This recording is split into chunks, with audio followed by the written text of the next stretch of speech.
한 주에 하나씩 종목에 대해 알아보는 종목 탐구 생활. 안녕하세요. 정태영입니다.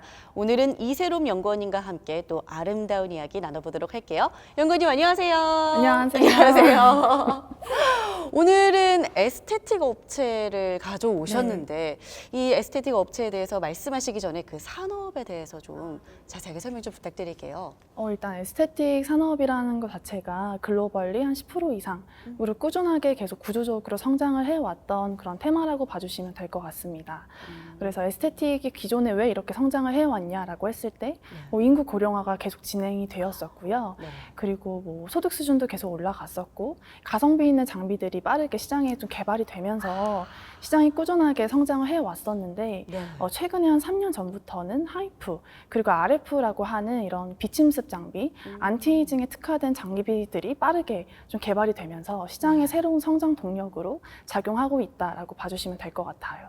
하이프와 RF. 네. 이게 뭐 리프팅 시술 같은 건가요? 네, 그렇습니다. 안티에이징 쪽에서 특화된 이런 리프팅 시술이라고 봐주시면 되고 통증이 좀 적고 회복 속도가 빨라서 많은 분들이 젊은 분들도 최근에 많이 찾고 계십니다. 그렇다면 이 리프팅 시술 어떤 것들이 있는지 좀 알려주세요. 일단은 하이프에서는 사실 울세라를 가장 많이 알고 계실 거고요. 그리고 국내에서는 슈링크가 이 울세라보다 조금 더 가성비 있는 가격을 내세우면서 빠르게 시장을 선도를 하고 대세로 만들었다고 봐주시면 될 것 같습니다. 그리고 RF에서는 사실 써마지나 인모드와 같은 시술이 요즘에 트렌드로 좀 자리를 잡고 있고요. 이 인모드라는 회사는 이스라엘 업체 인모드라는 회사가 만들고 있습니다. 그래서 하이프와 RF는 사실 좀 가격대가 비싼 시술들은 이런 시술을 할 수 있는 장비들 다 외국 업체들이 많이 만들고 시장을 선도하고 있다라고 봐주시면 되고 국내 업체들은 기술 경쟁력을 빠르게 키워와서 가성비를 바탕으로 국내 그리고 해외 시장에 침투를 하고 있는 단계다라고 봐주시면 될 것 같아요. 그렇다면 하이프와 RF 어떤 특징들이 있는지 좀 간략하게 설명 좀 부탁드릴게요. 일단은 하이프와 RF가 크게는 리프팅 시장이라고 묶이기는 하는데요. 하이프는 구체적으로는 좀 얼굴 윤곽을 정리를 해주는 거에 특화가 되어 있습니다. 그래서 턱 밑에 있는 처진 살을 좀 리프팅 시켜준다던가 얼굴의 크기 자체를 좀 작게 만들어주는 효과가 있어서 좀 젊은 층, 20대 분들도 많이 하고 있는 게 하이프 시술이라고 보시면 될 것 같고요. RF는 조금 더 이제 미세하게 시술이 들어가게 되는데 피부의 결 자체를 좀 올려주고 매끈하게 해주고 탄력을 올려주고 모공이 없는 매끈한 피부를 만들어주는 이런 국소적인 부분에서의 리프팅 효과를 주는 게 RF 시술이다라고 봐주시면 될 것 같아요. 글로벌리 봤을 때 하이프를 가장 잘하고 있는 업체는 멀치라는 회사가 울세라라는 장비를 만들고 있고요. 국내에서는 이제 클래시스의 슈링크가 메인이고 이외에는 제이시스 메디칼 그리고 하이로닉, 이루다라는 업체가 하이프 장비를 만들고 있습니다. 그렇다면 지금 에스테틱 업종이 전반적으로 5월 이후 너무나 지금 좋은 상황이에요. 그 특징이나 또 이유가 있을까요? 일단은 5월 이후부터 하반기라고 봐주시면 될 것 같은데요. 연초부터 이제 글로벌리 백신 보급이 시작이 되었고 사실 국내뿐만이 아니라 이런 미국이나 이란, 유럽 쪽의 선진국 국가들이 더 빠르게 또 더 높은 속도로 백신 보급률이 올라오고 있거든요. 그래서 하반기에 이런 국가들은 대면 활동이 정상화될 것이다라는 부분에서 사실 시장에서는 이견이 크게 없는 상황이고요. 이 에스테틱이라는 게 코로나 때 마스크를 많이 쓰면서 색조 화장품이 잘 안 팔렸던 거랑 마찬가지로 이런 에스테틱 시술도 아무래도 병원을 가기에도 조금 무서운 부분이 있고 마스크로 피부를 가리고 다니다 보니까 수요가 좀 탄력이 떨어졌었는데 이런 게 하반기부터 본격적으로 좀 올라온다, 회복이 된다라고 봐주시면 될 것 같습니다. 이렇게 수요가 많이 증가한다는 거는 비단 장비에 대한 매출이 증가한다라는 게 아니라 장비를 이제 시술을 할 때 사실 하이프 같은 경우에는 카트리지라고 하는 소모품이 추가적으로 판매가 되고요. 업체의 입장에서 봤을 때 RF 같은 시술에 대해서는 장비를 판매하는 것뿐만 아니라 RF에 들어가는 팁이라는 핸드피스와 그런 부속품이 판매가 같이 일어나고 있는데요. 이런 소모품에 대한 이제 장비 이익률이 장비를 크게 상회하고 있습니다. 소모품에 대한 마진이 아주 좋기 때문에 사실 수요가 증가하면 이 소모품에 대한 매출이 올라가는 속도가 더 가팔라지게 치고 올라갈 수 있는 구간이 있어서 에스테틱을 장비를 만들고 판매하는 업체 입장에서는 수요가 본격적으로 증가한 하반기에 네, 전사 영업이익률이 빠르게 올라갈 수 있는 구간에 들어간다라고 봐주시면 될 것 같아요. 그래서 야. 수요 회복의 흐름과 맞춰서 네. 이 주요 업체들의 수익성이 네, 가팔라지게 개선이 되고 있고요. 네. 그리고 수출 쪽에서도 조금 포인트를 봤을 때 주요 국내 업체들이 사실 수출을 국내보다는 수출 비중이 높고 네, 수출에서도 개도국이 아니라 선진국, 북미 시장이라던가 네. 뭐 일본, 유럽 쪽을 중심으로 수출을 많이 하고 있습니다. 그렇군요. 정말 우리나라만 많이 관리를 하는 게 아니라 네. 외국에서도 정말 관리를 많이 네, 하시네요. 맞습니다. 그래서 국내 시장은 일단은 에스테틱에 대해서는 이미 테스트베드 시장으로 올라왔다라고 할 수 있을 만큼 뭐 인구당 성형외과, 뭐 의사수라던가 성형시술 빈도가 글로벌 탑 10 안에는 들고 있고요. 그래서 글로벌리 에스테틱 시장이 조금 많이 성장한 상태라고 봐주시면 될 것 같습니다. 그래서 국내 업체들이 기술력이 받쳐지면은 네, 선진국 시장에서 조금 침투를 빠르게 해서 네. 의미 있게 비즈니스를 하고 있는 지금 상황인데 이 선진국 시장도 마찬가지로 네. 국내보다 먼저 백신 보급이 일어났기 때문에 네. 수출 포지션상 수출에 대한 반사수혜가 하반기부터 본격적으로 반영될 수 있다. 이렇게 저는 판단하고 있습니다. 정말 모든 사람이 지금 관리를 해야 될 시기가 온 것 같은데 그렇다면 에스테틱 관련해서 이 실적 패턴은 어떻게 되나요?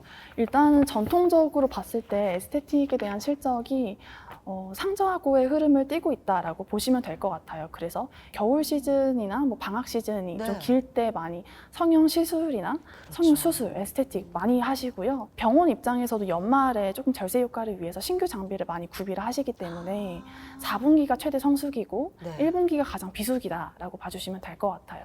저희가 작년도 실적의 흐름을 보면은 1분기 실적이 잘 나왔었는데요. 작년도 2분기가 코로나 여파가 직격탄을 맞았던 분기이기 때문에 네, 실적이 QOQ 1분기 대비해서 많이 꺾였었고요.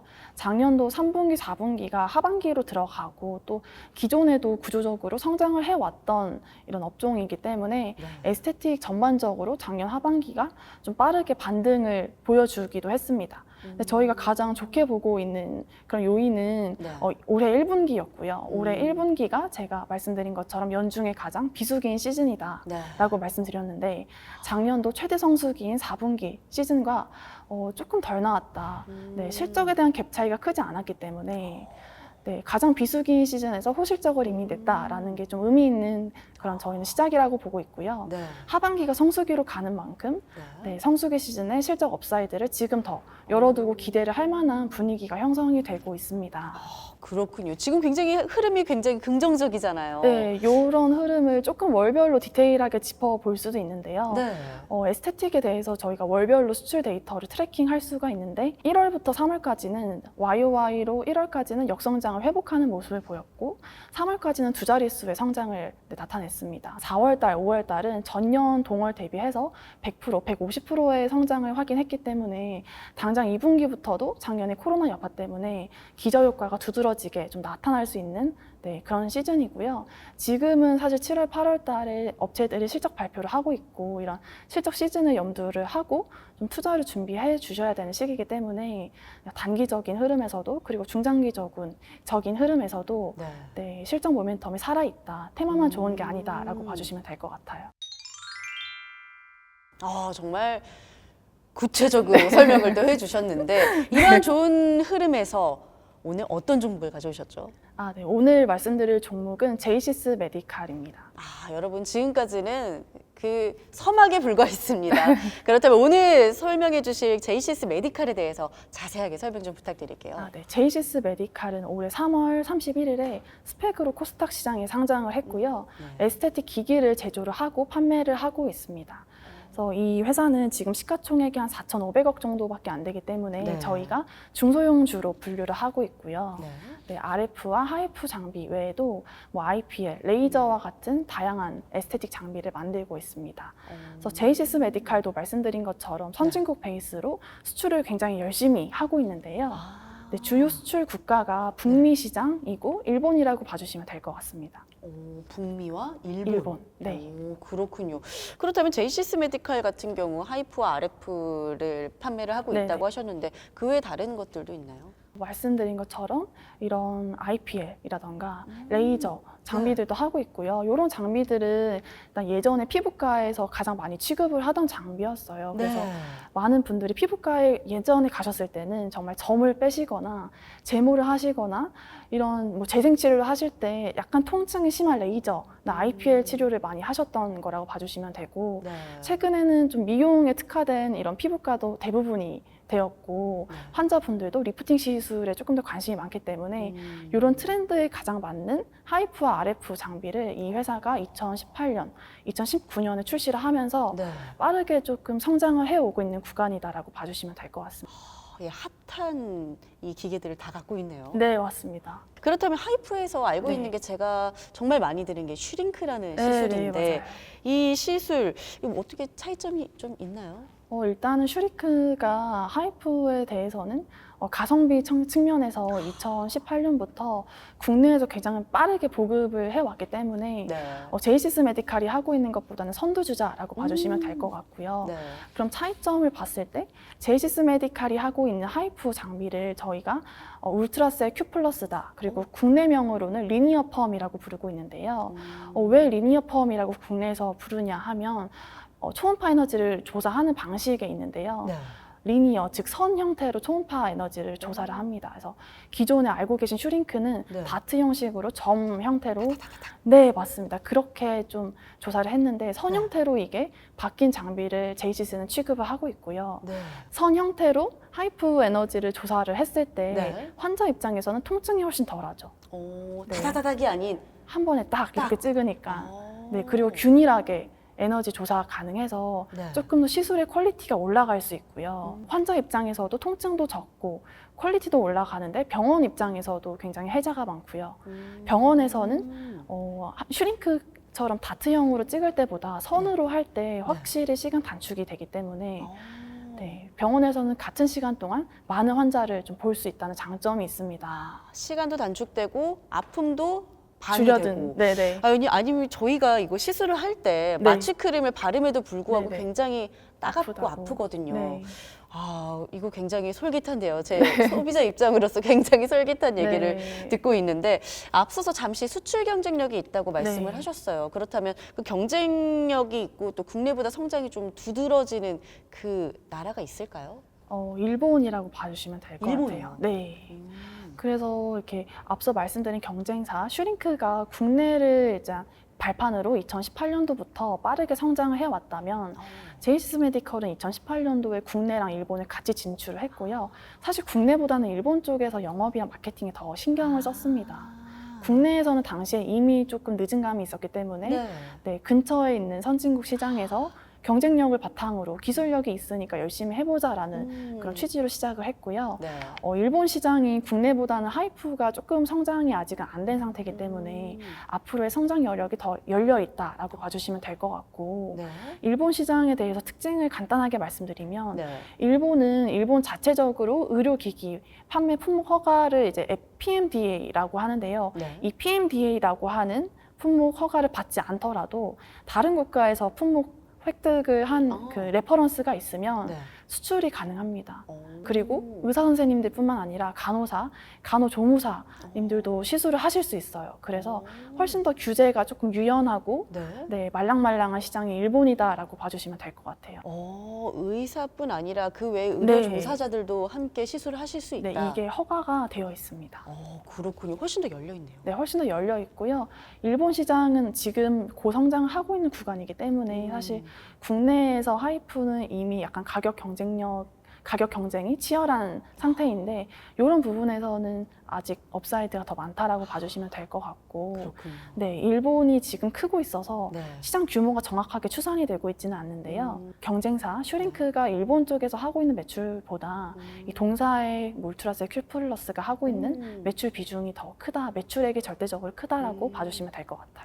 앞으로 성장할 여력이 충분히 더 남아 있는 것 같은데 그렇다면 하이프에 대해서 알아봤는데 RF에 대해서도 좀 잠시 설명 좀 부탁드릴게요. RF에 대해서는 대표 장비로는 3세대 장비인 포텐자가 있습니다. 이 포텐자는 2019년도에 출시가 되었고요.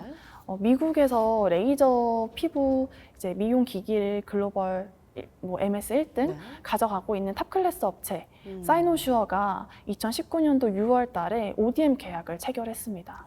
네, 그래서 이 회사가 포텐자를 만들면 북미 시장, 유럽 시장에서는 네, 이미 글로벌리 영업력을 구축하고 있고 네. 130개 국가의 네트워크를 확보하고 있는 사이노슈어라는 업체가 영업을 잘 해주면 이 회사는 안정적으로 실적이 고성장할 수 있는 구간이다라고 봐주시면 될 것 같고요. 네. 2020년도 하반기부터 탄력을 받았는데 네. 2019년도 12월 달에 그렇게 받기 어렵다는 FDA 오. 의료기기 품목 허가를 이 포텐자가 받았습니다.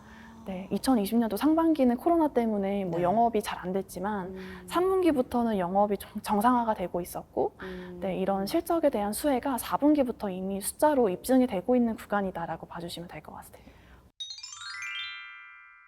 이렇게 의료기기에 대해서 듣다 보니까 또 궁금한 게 또 생겼는데 에스테틱 의료기기와 일반 의료기기 어떤 차이점이 있을까요? 일반 의료기기는 사실 시술을 했을 때 소모품이 발생하지 않습니다. 그래서 맞아요. 업체의 입장에서 봤을 때는 일반 의료기기는 팔면 그걸로 끝나거든요. 네, 근데 에스테틱 같은 경우에는 말씀드린 것처럼 하이프에 대해서는 카트리지라는 소모품이 지속적인 시술을 위해서는 꼭 수반되어야 되고요. RF에서는 TB라는 소모품이 네, 반드시 포함이 되어야 합니다. 그래서 이게 뭐 카트리지는 뭐 한 개당 샷수가 정해져 있고 TB라는 부분에서는 마이크로니들이 피부에 침투를 하기 때문에 네. 시술하는 환자마다 계속 바꿔줘야 돼요. 아. 그래서 에스테틱 의료기기를 잘 팔고 있는 업체들은 소모품에 대한 매출 비중이 네, 꽤 높아질수록 크겠네요. 네, 회사에 대한 성장, 뭐 실적이 안정적으로 성장할 수 있는 구간에 들어갈 수 있고요. 네. 장비에 대한 GP 마진 매출 총이익률을 훨씬 크게 웃돌고 있는 게 이 소모품에 대한 수익률이다 보니까 네. 장비가 한번 깔리고 장비에 대한 인지도가 올라가면 당연히 소비자들이 유입이 많이 되면서 네. 소모품에 대한 수요가 급증을 하겠죠. 이 구간에 매출 성장도 안정적으로 할 수 있는데 영업이익률도 가파르게 개선이 될 수 있다라는 측면에서 저희가 이런 부분을 턴어라운드라고 부르는데요. 에스테틱이 다른 의료기기를 하고 있는 업체들보다 네. 네, 턴어라운드에 대한 가능성이 높고 더 강하게 진행될 수 있다. 네, 이렇게 봐주시면 될 것 같아요. 뭐 기계만 팔고 끝이 아니라 그 외에 소모되는 제품들이 꽤 많기 때문에 네. 꾸준히 또 소비가 되는 네, 거네요.